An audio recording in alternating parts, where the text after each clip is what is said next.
Yo les G's, bienvenue à tous dans Passe le Beat, moi c'est Red, j'espère que vous allez bien, et ça y est, c'est officiel, Ableton Live 11 est sorti.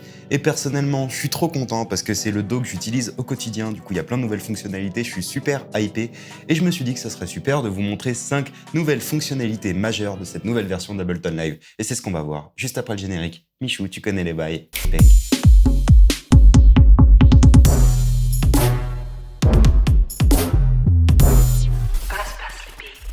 Donc nous voici sur Live 11 dans un petit projet Grime que j'ai réalisé pour l'occasion pour illustrer un petit peu mes propos. Déjà en termes d'interface, on constate qu'il n'y a pas grand chose qui a changé au premier abord. On a juste ici un petit témoin de charge CPU qui va nous permettre de tout simplement voir le CPU en fonction soit d'une moyenne, soit en direct en se mettant sur actuel. Et ce qui est cool, c'est qu'on va aussi pouvoir voir quelle piste consomme plus ou moins de CPU grâce à un petit indicateur qu'on va pouvoir afficher en cliquant sur le petit C juste ici. Alors avant de parler nouveautés, ce que je vais faire, c'est que je vais vous faire écouter un petit peu les différents clips que j'ai créés.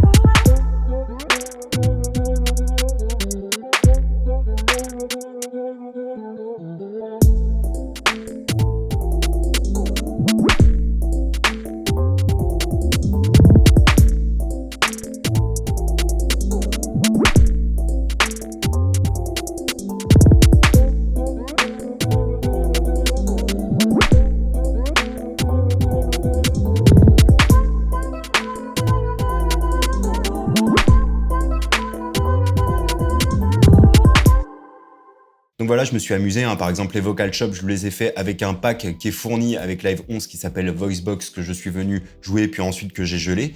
Pour les 808, j'ai utilisé un 808 trouvé dans Sublab que j'ai importé dans un sampler.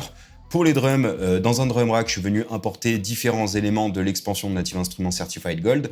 Et pour le Glassophone, c'est tout simplement un instrument qui est fourni directement avec Live. Donc voilà, je vais me servir de ces quelques clips pour illustrer un petit peu mes propos dans cette vidéo. Et la première nouveauté majeure dont j'aimerais vous parler, c'est tout simplement la nouvelle fonction Scale qui a été implantée dans l'éditeur de clips MIDI. Alors le Scale, qu'est-ce que c'est pour les gens qui ne sont pas forcément habitués? Si vous avez déjà travaillé d'ailleurs sur Machine ou avec le Push ou avec Logic ou FL, c'est peut-être une fonction qui peut vous sembler familière. C'est tout simplement une fonction qui va nous permettre de nous guider facilement pour pouvoir créer des mélodies ou créer des accords dans une gamme et dans une tonique choisie. Alors comme je vous l'ai dit, cette fonction elle existait déjà sur le Push et pour y accéder c'était assez simple, il suffisait de prendre tout simplement et d'armer un instrument virtuel, de se mettre sur Note et ensuite en cliquant sur Scale, on avait ici accès à tout un tas de gammes et de modes qu'on pouvait sélectionner très facilement comme ceci. On pouvait se balader entre les gammes et les modes et on pouvait directement choisir la tonique du morceau sur lequel on voulait travailler. Par exemple, là si je me mets sur du Do majeur et que je fais défiler les notes les unes après les autres, on entend directement la gamme de Do majeur. Si je passe en mineur, on entend la gamme de Do mineur. Et ça, c'est vraiment cool parce que peu importe les notes que vous allez jouer sur le push, eh bien, toutes les notes fonctionneront dans la gamme et dans la tonique choisie. Donc ça, c'est vraiment pratique pour les gens qui ne sont pas forcément à l'aise avec la théorie musicale pure. Et du coup, comme je vous l'ai dit, cette fonctionnalité, maintenant, elle a été implantée directement dans l'éditeur de clips MIDI, ce qui peut être très pratique pour les gens qui adorent composer leurs mélodies à la souris. Je vais vous montrer un petit peu comment ça fonctionne. Donc, sur ce Glassophone, je vais venir créer un nouveau clip MIDI comme ceci. Et on constate directement que l'éditeur de clip MIDI a un petit peu changé.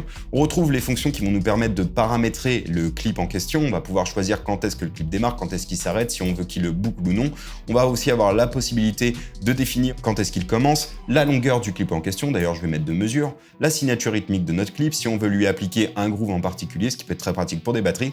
Et on a ici accès à la nouvelle fonction de Scale. Alors si je clique dessus, on constate directement que dans mon piano roll, j'ai des notes qui se sont illuminées. Alors la couleur de l'illumination dépend de la couleur du clip. Si je viens changer la couleur de ce clip, si je le mets en jaune par exemple, eh bien toutes les notes s'illumineront en jaune. Donc ça c'est vraiment très cool et en gros toutes les notes qui se sont illuminées, ce sont toutes les notes qui fonctionnent dans la gamme et dans la tonique choisie. Par exemple si là je viens me remettre en La mineur, ce seront toutes les notes qui fonctionnent dans la gamme de La mineur. Ce qui fait que maintenant si je viens placer des notes, toutes les notes qui sont placées sur ces notes illuminées fonctionnent dans la gamme de La mineur. Alors il y a un truc qui est vraiment cool, c'est que si on veut pas se prendre la tête à devoir sauter toutes les cases qui ne fonctionnent pas, si on clique sur Scale, on va pouvoir réunir en gros toutes les notes de la gamme choisie. Petite astuce, si vous voulez entendre quand vous placez des notes, vous pouvez cliquer directement sur le petit casque juste ici, ce qui fait que quand vous prendrez une note ou quand vous créerez une note, vous pourrez l'entendre.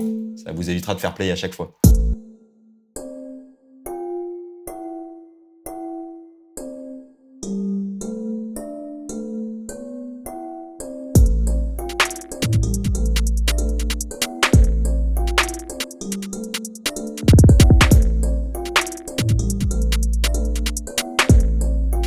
Et comme ceci, très facilement, on va pouvoir créer des mélodies. Ce qui est cool aussi du coup avec cette nouvelle fonction de scaling, c'est qu'on va avoir la possibilité de créer facilement du coup des suites d'accords. Ce que je vais faire, c'est que je vais créer un nouveau clip MIDI, je vais le caler sur 2 mesures, ce sera plus sympa. Et du coup, pour créer un accord, il suffit de connaître la base de la construction d'un accord, c'est-à-dire pour l'accord le plus basique, tonique, tierce, quinte. Donc ce que je vais faire, c'est que je vais placer une note sur la tonique, je vais sauter une case, je vais placer une tierce, je vais sauter une case, je vais placer une quinte.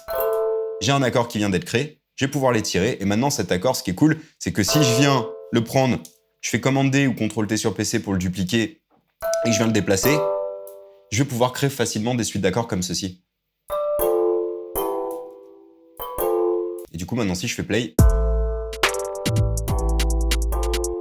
j'ai créé une suite d'accords certes assez simple, très facilement à la souris, en 3 clics c'est fait. Et du coup ces accords je vais pouvoir les complexifier, Imaginons que je souhaite par exemple renverser le premier en descendant d'une octave le Mi, je le sélectionne, j'appuie sur Ma, j'appuie sur la flèche du bas, boum, un accord renversé. Je vais faire pareil avec celui-là.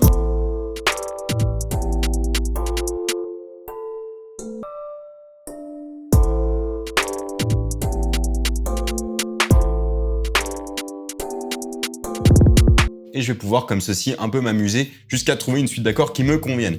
Et du coup, une fois qu'on a créé notre suite d'accords, si on souhaite, pour y voir plus clair, afficher uniquement les notes qui ont été jouées, il nous suffit de cliquer sur Fold. Et là, on va avoir accès à toutes les notes qui ont été jouées dans cette suite d'accords, ce qui fait que du coup, on va pouvoir ajouter des notes un petit peu comme on le sent.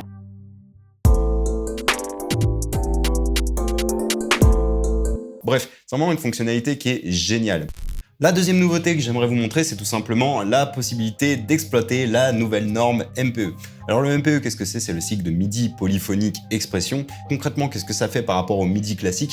Avec le MIDI classique, en fait, si vous voulez, on avait accès à un canal pour diriger un seul et unique instrument. Ce qui fait que, par exemple, si on venait jouer un accord avec un instrument non compatible MPE, eh bien si on joue avec le pitch bend affecte l'entièreté des notes. Et bien avec le MPE, ce qui est vraiment cool, c'est qu'on va pouvoir effectuer le pitch sur une seule unique note, par exemple d'un accord. Ça va nous permettre d'ajouter beaucoup d'expressivité à notre jeu. Alors il faut savoir que le MPE, c'est basé sur des gestes musicaux, c'est basé par exemple sur le glide, un geste qui consiste tout simplement à passer d'une note à l'autre sans forcément entendre la liaison entre les notes. On a aussi accès à un geste de pression qui va nous permettre de tout simplement jouer avec la pression qu'on met sur la note, et on va avoir accès à un geste de slide qui consiste tout simplement à bouger son doigt sur la note, en complément bien évidemment de tous les gestes MIDI qu'on avait de base. Alors le MPE, c'est vraiment très cool si on a un clavier externe compatible avec cette technologie, par exemple Jouer Pro ou le Rolly. Et il faut savoir que le push propose le geste de pression compatible avec MPE. Pour l'activer, il vous suffit de vous rendre sur Setup, et vous voyez ici j'ai Pressure qui est sur Poly. S'il est en mono, ça fonctionne pas, s'il est en poly, ça fonctionne. Alors il faut savoir que Live propose 2 instruments virtuels compatibles avec cette technologie. On a le sampler et on a le Wavetable. Et bien évidemment, Live fournit tout un tas de presets pré-mappés avec cette technologie. Pour les retrouver, il vous suffira de cliquer sur Son, vous rendre sur MPE Sound, et là vous avez accès à tous les presets. D'ailleurs, j'en ai chargé un juste ici, et comme vous pouvez le constater, si je viens jouer avec la pression, on constate que le paramètre de pression est mappé à une sorte de LFO. Et si on va un petit peu plus loin en regardant un petit peu de quoi est fait ce preset, on constate qu'il est fait avec le synthé Wavetable, qui est du coup compatible avec la norme MPE. Et si on clique avec le MPE, ici on retrouve tous les gestes dont je vous ai parlé, et on constate en effet que le geste de pression a été mappé au LFO de Wavetable. Donc ça c'est cool, et bien évidemment on va avoir la possibilité d'exploiter cette technologie et les différents gestes, même si on n'a pas accès à un contrôleur externe compatible avec cette techno. Donc ce que je vais faire, c'est que sur ce synthé, je vais créer un nouveau clip pour vous montrer. Je vais tout simplement le mettre en solo, je vais créer une note que je vais étirer. Hop. Ce que je vais faire maintenant, c'est que je vais vous montrer un petit peu les nouveaux onglets dont je ne vous ai pas parlé volontairement. Donc là, ici, on a l'onglet de base qui va nous permettre de régler les différents paramètres du clip. Ici, on va retrouver un onglet d'automation qui va nous permettre de dessiner des automations pour à peu près n'importe quel paramètre, que ce soit les paramètres du synthé ou les paramètres MIDI. Et ici, on va avoir un nouvel onglet qui s'appelle l'onglet expression. Et dans cet onglet expression, on va retrouver tous les gestes dont je vous ai parlé. Sur les notes, on constate directement ici qu'on a une ligne qui va nous permettre de tout simplement dessiner des glides sur cette note. Par exemple, là, je vais pouvoir placer des points comme ceci très facilement. Alors, si je maintiens commande, je vais pouvoir être précis. Et du coup, si je viens faire ça, on voit que j'ai un glide qui a été effectué. Et comme je vous l'ai dit, ce qui est vraiment bien, c'est que ce glide, il ne s'affecte qu'à cette note. Ce qui fait que là, si je viens dessiner une autre note ici, on constate que le glide n'affecte pas cette note et que je vais pouvoir même faire un glide différent sur cette note. Donc déjà, ça ouvre un champ des possibles créatifs très cool. Et du coup, vu que là, c'est un instrument qui est déjà mappé avec différents paramètres sur les différents gestes MPE, eh bien, si je viens faire des automations sur le slide, alors si le slide n'est pas allumé, il vous suffit de cliquer là, et sur la pressure, eh ben, on va constater directement que ça affecte le son. Je viens mettre par exemple la pressure à 127.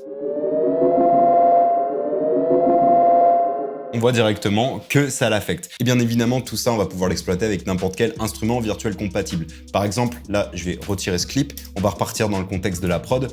Ici, imaginons sur le glossophone, là, sur les accords que j'ai joués, je souhaite effectuer des glides, par exemple, sur cet accord. Alors, il faut savoir que ici, c'est un sampler, donc c'est bon, il est compatible MPE. D'ailleurs, c'est indiqué ici. Si je reviens ici, que je me mets dans l'onglet expression, que je sélectionne ma note, si je viens faire des petites automes comme ça, hop, et que je viens faire play,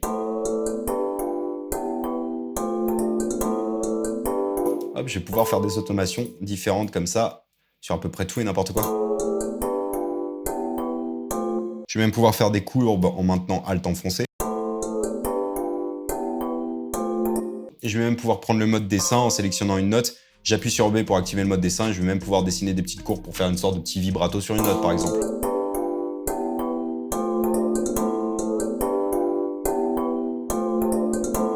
Bref, c'est vraiment très cool et on va vraiment pouvoir exploiter ces gestes MPE pour créer des mélodies toujours plus originales.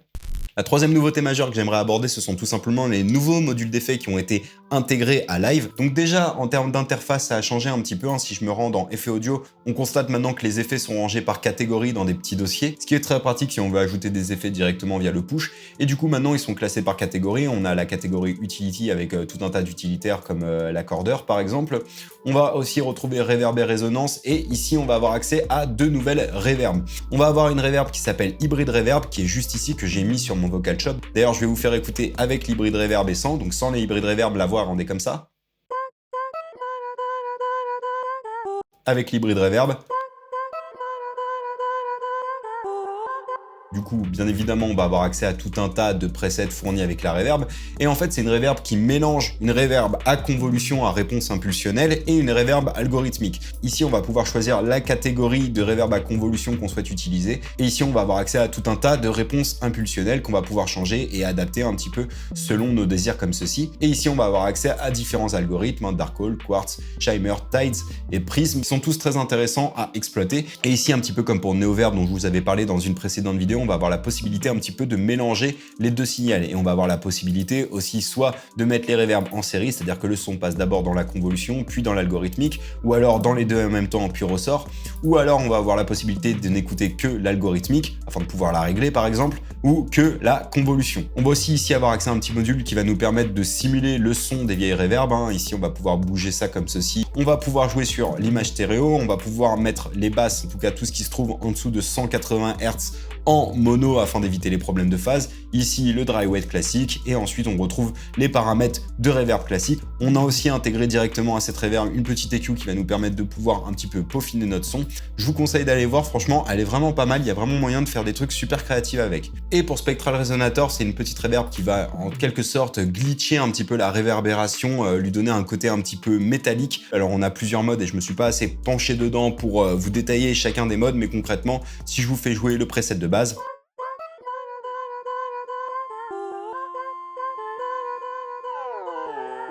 et ce qui est cool, c'est que du coup, avec, on peut venir, en bidouillant un petit peu les différents paramètres, un peu triturer son son.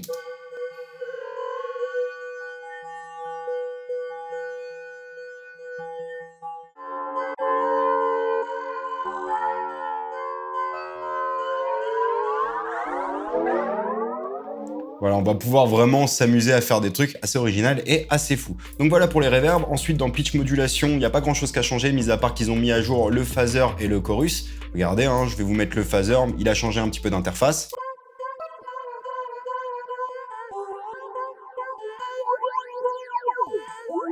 Et on a aussi le chorus qui a changé, qui ressemble à ça maintenant, que je trouve vraiment cool parce qu'il est vachement plus simple à prendre en main.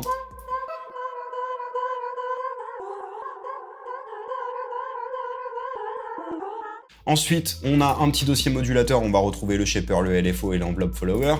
En termes d'EQ et de filtre, il n'y a pas grand chose qu'à changer. Ensuite, en termes de dynamique, pareil, il n'y a pas énormément de choses qu'à changer. On retrouve le multibank dynamique, le limiteur, les différents compresseurs et le gate. Dans Drive et Color, rien n'a changé à part Redux qui a changé en termes d'interface, qui est juste ici.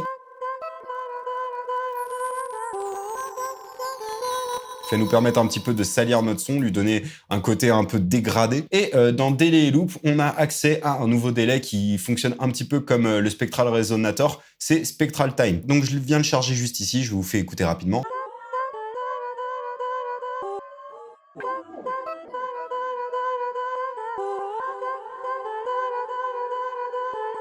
Après, ça fonctionne comme une reverb assez classique. Ici, on a un dry wet pour le délai. Et ici, on va pouvoir régler les paramètres qui vont nous permettre de geler le son en direct.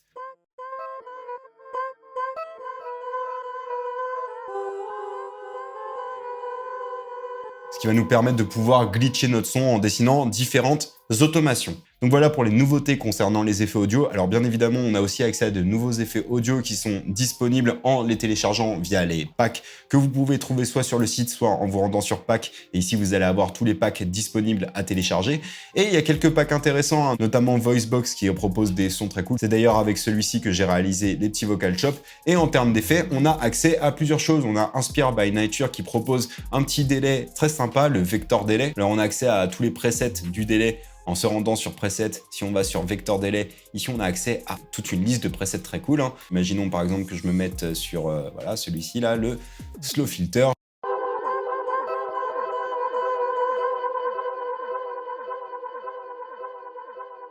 Bref, il y a vraiment moyen de s'amuser avec ce Vector Delay. Et il y a un autre effet qui est vraiment intéressant, que j'ai pas encore exploité à fond, mais que j'ai trouvé très cool, c'est le Pitch Loop 89. En fait, le Pitch Loop 89, il va faire un petit peu comme le RC20 Retro Color, c'est-à-dire qu'il va venir glitcher, il va venir délayer, glitcher, ajouter du chorus et salir un petit peu le son. Il y a pas mal de presets, hein. Je vais vous faire écouter par exemple le preset Vocal Spread juste ici. Donc je viens le charger et regardez.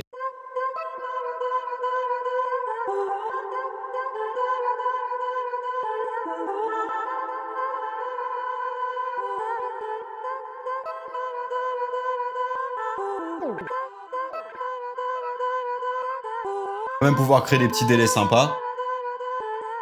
Enfin bref, ce vocal spread est vraiment super intéressant à exploiter, à triturer dans tous les sens. Et je vous conseille vraiment de l'essayer car il a un fort potentiel.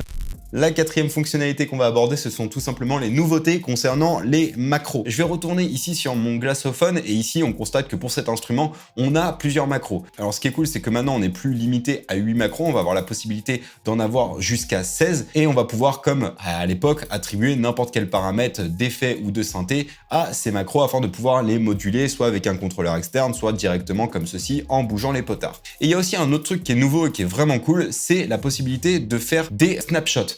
En fait, les snapshots, ça va nous permettre de créer une image des différents paramètres des macros et on va pouvoir passer rapidement d'un paramétrage à un autre. Je vais vous montrer avec le Glassophone. Là, par exemple, je suis sur la variation numéro 1 juste ici, qui sonne comme ça.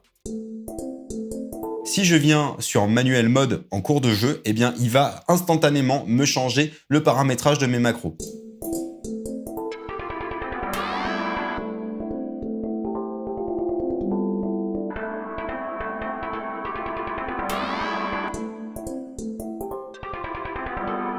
Donc pour afficher ces macros, il suffit de cliquer juste ici.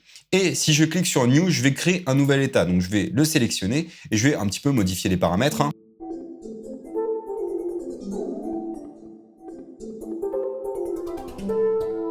Donc maintenant que j'ai cet état, il me plaît, je clique sur le petit icône d'appareil photo juste ici et boum, ma macro a été enregistrée. Ce qui fait que maintenant,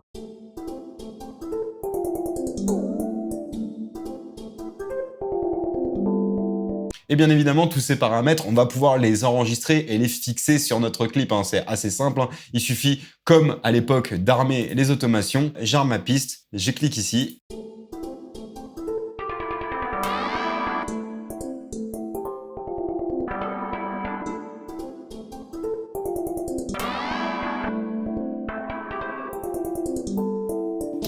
Et maintenant, j'ai plusieurs états qui ont été enregistrés. On va voir que les macros vont bouger aux différents états.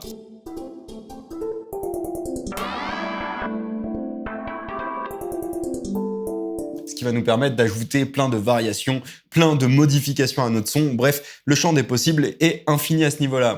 La cinquième et dernière fonctionnalité dont j'aimerais vous parler, c'est tout simplement la fonctionnalité de comping. Le comping, c'est une fonction qui existait déjà dans la plupart des DAW. En gros, c'est une fonctionnalité qui va nous permettre de pouvoir enregistrer en boucle, que ce soit de l'audio ou du MIDI, puis à la fin de l'enregistrement, pouvoir choisir les meilleures parties de chacune des boucles qu'on est venu enregistrer. Ce qui va nous permettre, par exemple, sur une voix, d'obtenir la prise idéale ou d'obtenir des sonorités assez inédites en combinant plusieurs parties de boucle. Donc pour illustrer tout ça, j'ai réalisé un petit arrangement dans la vue arrangement, et pour compléter un peu tout ça, j'aimerais bien enregistrer une boucle avec le glossophone à la 29e mesure. Donc je me suis placé à la 29e mesure, et tout ce que je vais faire, c'est que je vais jouer avec le push plusieurs choses. Je vais vraiment enregistrer plein de choses en boucle, puis ensuite je viendrai, grâce au comping, choisir les meilleures parties. Donc là, j'active l'enregistrement, et puis je viens jouer.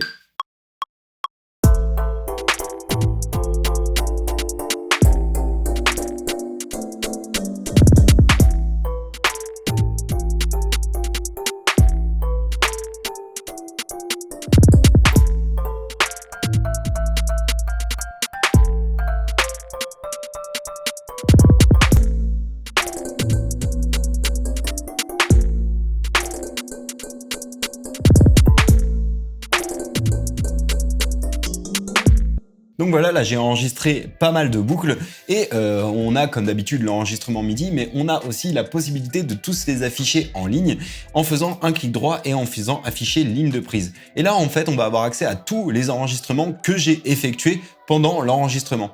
Et en fait, si je viens prendre l'outil dessin en cliquant sur B ou l'icône juste ici, je vais pouvoir sélectionner les meilleures parties que j'ai jouées et combiner différentes prises très facilement comme ceci.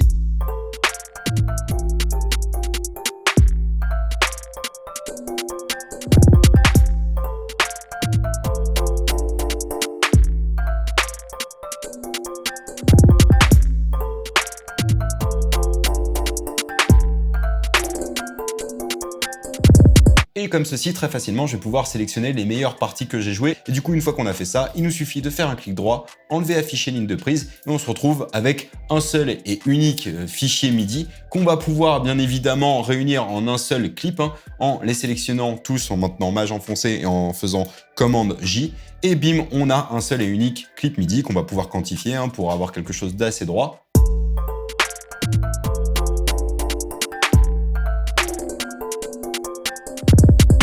Ce qui fait que j'obtiens quelque chose d'assez original que je vais pouvoir modifier par la suite, utiliser par exemple la technologie MPE, utiliser les différentes macros, les différents effets, enfin bref, on va vraiment pouvoir s'amuser avec toutes les nouvelles fonctionnalités de cette nouvelle version de Live 11.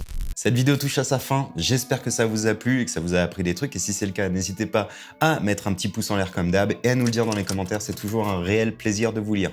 Je vous invite aussi à vous abonner et à activer la cloche pour ne louper aucune vidéo d'Audio Fanzine. Je vous invite à nous suivre sur les différents réseaux sociaux.